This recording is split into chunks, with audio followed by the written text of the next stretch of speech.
It's now at 6. Are you familiar with these? They're popping up all over our state. These small cell towers for 5G technology. Chances are you drive right by them and never even realize what they're for. There's a new push underway in Carmel to stop wireless companies from installing the towers until the city can study the impact on our health. Call 6 Investigates. Kara Kenny has been digging into this issue and joins us now with why some are concerned. We're outside of Creekside Middle School in Carmel, just feet away from the entrance, a new small cell tower attached to a light pole. Gail Thomas is a stay-at-home mom who's lived in Carmel for 5 years. In recent months, she's grown concerned about small cell towers popping up near schools, bus stops, and residential areas. This one on Shelbourne has a warning label down low about radio frequency and another up high. It's so high up there, you really need to be on a ladder. Wireless companies are installing the infrastructure to improve their network speed to fifth-generation cell network technology, or 5G for short. The big reason that concerns me is because of the proximity to homes. So they're basically inching closer and closer to houses.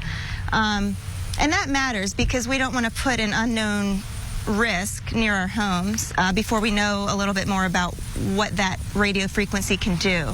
The president of the Carmel Cable and Telecommunications Commission is also concerned about the impact on health. In this September 19th memo to the City Council, Winston Long pointed to a Health and Human Services study that found cell signals led to cancer and tumors in male rats. Long is asking Carmel City leaders to immediately pause the installation of small cell antennas until more scientific data is available.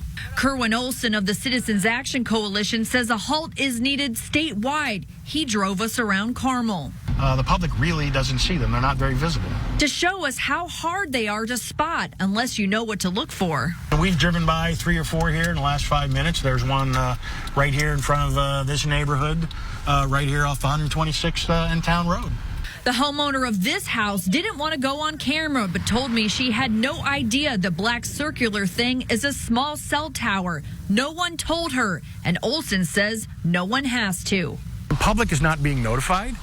There's been no, to the best of my knowledge, no community meetings. We checked with the Indiana Utility Regulatory Commission, and they couldn't tell us how many of these small cell towers are out there. The IURC has limited authority over wireless providers, so companies don't have to notify them when installing the towers. We reached out to AT&T, who told us they're actively laying the foundation for a nationwide 5G network, but they can't speak to specific locations.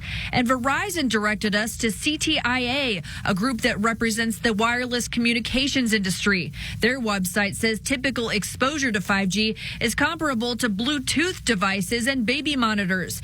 CTIA points to a study that says for Carmel, 5G is expected to create $140 million in economic growth and more than 850 jobs. Gail Thomas and the Citizens Action Coalition say they're not anti-technology. They just want to hit pause on these small cell towers for now. Pump the brakes.